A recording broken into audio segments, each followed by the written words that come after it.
told us that a mayor of a central village was approached by public health and told that there was an event in that central village, and there was someone that attended that event who tested positive for COVID-19. And we now know that you were that mayor. So, Mayor, could you just take us back to the beginning and maybe walk us to where we are now? Sure. Thank you. That is correct. So on Monday, I guess the governor declared the state of emergency and then announced on over the weekend that 3 people have tested positive. So on Monday, we were contacted by the Department of Public Health and just informed, said, Mayor, we're doing our tracing and our backtracking, and the person of interest, a person under investigation, probably went to your center. We're just double checking, and we wanted to see your, attendance records and your logs. And so, we said, sure. First, we kind of got really panicky and scared, and we're trying to see my parents go to that center. And so we pulled our logs, we kind of put everything together, got the contact numbers for them, and we asked, what specific days, or was it a week, or what days did you want? They said, just last week. So, we did that, and we provided that for them, and they've been calling our seniors, checking up on them, asking them questions about their health and their temperatures and stuff like that. They asked us some questions if the person of interest was showing any symptoms, and we don't know who they were, so we're like, you need to tell us who they are so we can tell you if they were showing symptoms or not. But I understand all the rules, whatever else that happens in that place. So they weren't able to do that. They weren't able to divulge any information of whatsoever. So I've been trying to get a hold of, I get a hold of them, and I asked them, I said, any did you find anything happened? They said, yeah. They're like, no. And we've been in contact with our seniors because of the meal program, and everyone that we talk to is at home and they're there. So, praise the Lord. We don't think that any of our seniors got caught with anything, but I really am impressed by public health's ability to backtrack and go everywhere, that they suspect. And yeah, Mayor, this is some very good information, I think, because we haven't heard anything about the trace investigation. And can you provide any more detail on how just what you were able to glean and how the investigation works from your interaction with them?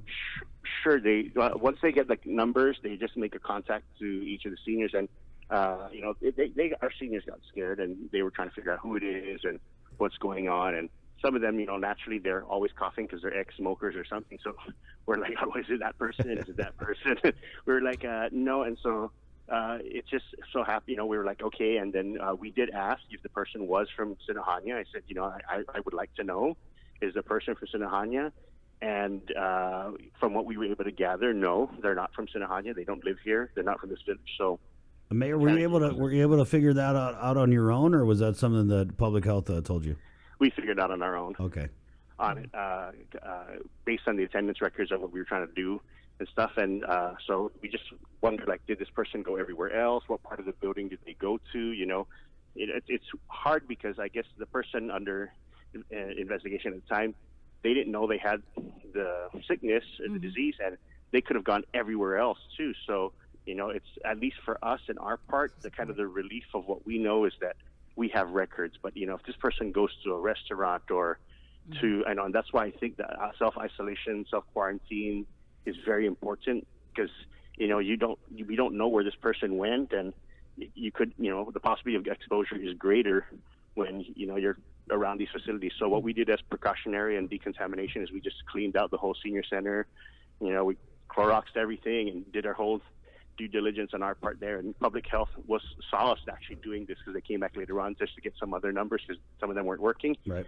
And they were like, wow, you guys are very quick and fast. I said, hey, if you said something was here, we're going to make sure that, we want to clean it here. So, we just pray for those people, those 12 people now, and their families, because it is hard, because nobody knows how or where these things are coming from. Yeah, Mayor. So and again, they kind of put out the HIPAA things, but as a mayor of a village, I'm pretty sure that your residents your phones ringing off the hook. People are concerned, and they feel like they have a right to know. Yes, and I agree. Now, all our colleagues in our chats that we're talking, we've been asking, and we want to know. I mean, we said, and we keep citing, you told us where the dengue was. That's the only way we were able to respond to it quick enough to kind of get these areas. So we don't understand why it's different for this specific. I think people want to know to either one, avoid it, and two is that they can take the corrective action. We think that people at this time, if they're home, can take that opportunity to clean and to get checked and to also figure out, hey, did I go there? Or is this my village? Do I feel safe in a way that I can monitor my own symptoms? And I think that's why it kind of grows, because they said for every one person, they can affect 2.5 people. And that just keeps growing in that way. Yeah, but Mayor, I mean, on Guam, I don't know if that's a number from the States where there might not be as much interaction, but here on Guam, I think that we interact with each other way more, kisses on the cheeks, embraces. Exactly. And that's the hard part, especially with our seniors, because they're the most susceptible, is that they do that. And that's a normal practice for them to just embrace each other. So I know this period right now, this for them staying home, it's really hard for them. And when I talk to them and we talk to them about their food and we give it them, we're offering them, all we're asking the people to go on is just check your neighbor and go out there, because it's really lonely for them to not have contact other than their family. Mm-hmm. And I think they've missed that. They missed that socialization we got at the centers, and their gangs at McDonald's, or they would sit there in the morning and for all hours, or the restaurants. So we're just asking if at all possible, check your neighbor, whichever. You can talk to them through the screen door or the window, but at least let them know you're around and that we care about it. So we're trying to cheer them up as much as we can. If you could, Mayor, hi, Sabrina, I just wanted to get a little bit more clarification. So you were notified on Monday, correct? Yes. And when was this gathering? Was a party at the Senior Citizen Center? There was a birthday party on Thursday. So they just asked us for the 10th to the 13th day. So we gave them just the whole week's records of what it is, and the thing is that, it doesn't, I guess in this specific instance, they don't say how long. I mean, we know how long people come to the center, but you really can't tell like a ballpark figure, like they sat here for 8 hours or not, because, Right. Who's thinking of that stuff, I mean. Yeah. So we're like, okay, they appeared, but, we're trying to figure out, is a 10-minute visit long enough to infect X amount of people? Is it an hour visit? Is it a 3-hour visit? And, we're trying to figure out like who, all the seniors are asking themselves, like, anybody sick? Is it the person I sit next to? It's not. So their families naturally are concerned. We are concerned. Like I said, my parents go there. And so I'm checking my mom and dad. I'm like, Mom, how's your temperature, Dad? Is everything okay? They're like, we feel fine, boy. We want to go bingo. I'm like, I said, stay home. I don't need to worry about you. How many people were at the party? About 70 people. 70 people at the party. Oh. Yeah, well, 70 in attendance for that whole week. So okay, that's kind of what we were able to gauge and give them. Actual people in the party, I'm not sure, because like I said, some people come in and left before it. Some people, it's just like a drop-in type situation with most people. So just outside looking in, we know that they're probably still, I'm assuming, conducting the trace investigation from the flight where we had those 2 positive patients that had come in on a flight, and working on this, trying to reach 70 people and whoever wow, public health has got to be very overwhelmed right now. Yeah, and I know that they're using other divisions to contact, because I think my parents were contacted by the immunization division, and the other half of them was contacted by the Bureau of Communicable Disease division. So it's just, I think public health utilizing everybody they could, but from what I know, they didn't come back to me asking me for new phone numbers. So I'm suspecting that they were able to get a hold of everybody within that day and a half. Mayor, what are your colleagues saying? I was able to speak with Mayor Jesse Gogwe a couple days ago, and he had said that the people in his village are talking about possible COVID-19 positive living in the village. Are your colleagues, your other mayors, are they sharing these concerns where they feel like they need to have that information to take back to the residents? Yes, and we've asked that. We asked it again. We made the plea last night. I made the plea directly to Linda Norcy last night as well.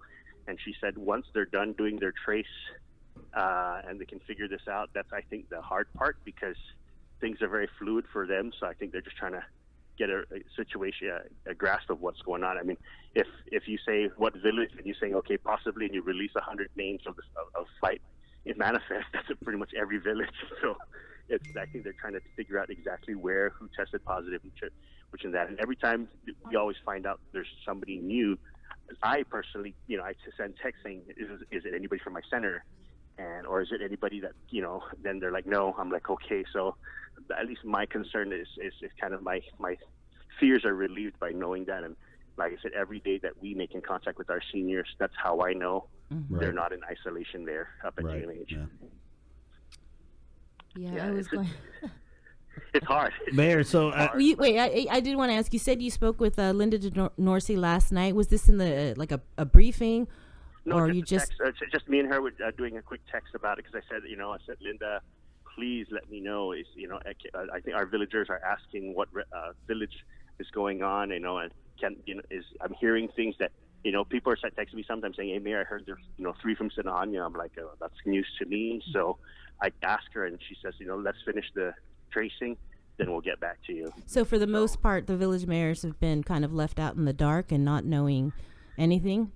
We've been asked, they keep citing different rules and laws, but, we keep coming back to them about the dengue and all the other stuff. I said, you guys keep, you basically, for dengue, you've asked us and activated us to clear everywhere that we figured there was standing water and all these other things. So we didn't understand what the difference was. right. So what was the response? They said, we'll get back to you. Right, and I'm getting the feeling that thinking about how many people have come into contact with people that they were looking at the trace investigation. It's got to be huge. Yeah, and I think that's hard, because if the individual, I hear the individual may have went to weekend mass. I said it's in hundreds. Like, no, somewhere else. So I'm like, okay, they don't keep attendance records at church. Right. Yeah. So how do we know specifically? And so, at least in some of those instances where they say that person may have been on the flight, at least those family members and those people, they can all say, okay, I was on a flight, and there's a record, there's a manifest of it. But if these people went to different activities, different stores, different clinics, that's where I think it gets really difficult to kind of figure out, how do you trace that? Mayor, what's your village saying about the order that's going into effect at noon? Are people running around trying to do everything so they can hunker down? It's been pretty peaceful. We're pretty. I'm pretty happy about people being very cooperative of it. The difficult part is people who work for the federal government and our military. They're, some of them are trying to figure out, like, what about us? What do we do? And some are saying we should close the roads down and everything like that. But people generally have stayed home. Even our young people, I'm pretty impressed that they haven't got out to different areas here. They haven't attempted to. So we're pretty decent with the response of how people are treating this. And we're telling people, we're trying to figure out activities. So mayors were like, maybe we should just ask everybody to go outside their house, around their block, just pick up litter. While you're at it, right? Hey, while you guys are on isolation, clean your area. Yeah, that, or plant a tree or something like that. So we've noticed people doing their lawn a lot more, and doing some really nice landscaping around the areas there. So I'm like, okay, this is pretty neat that they're finally kind of getting to projects that they put off for a while. But it's no vacation for a lot of the other workers who were there. And, where some of the suggestions were is that if we could figure out a way to kind of get into the schools as well, and just use this time to kind of clean up. Right. Well, Mayor, I know you guys do a Zumba thing, so maybe you could do like a virtual Zumba or something. We did. We wow. Last night. Wow. it's on Team Sinajana with a Z, and you can go on, and Ken and Augustine's our certified Zumba instructor. So from 6 to 7 o'clock, you can go on there and you can have Zumba from home. And last night we had 21 people watching, and I know because my mom's one of them, so she was Zumbing from her living room. We got to send, you know what, you should send video of your mom doing that, and we can post that. I will. I'll let her know. Okay, Mayor, thank you so much. We got Mayor Jesse Gogu on the other line, so I know that you're trying to bang out a funeral this morning, right? Yes, that's right. I got to do an escort and stuff like that. So that's the hard part. It's our culture. So how do you tell people not to hug somebody and give condolences? Yeah. Tough one, Mayor. Yep. Okay. Right. Be safe. Yeah, Mayor, wash your hands. You too. Thank you. I will. Bye-bye. There you go, Sinajana Mayor Robert Hoffman. And let's just go over to Orna Chalampago. Oh, this darn thing here. Rusty. Yeah, let's get Mayor Jesse. It's equipment error.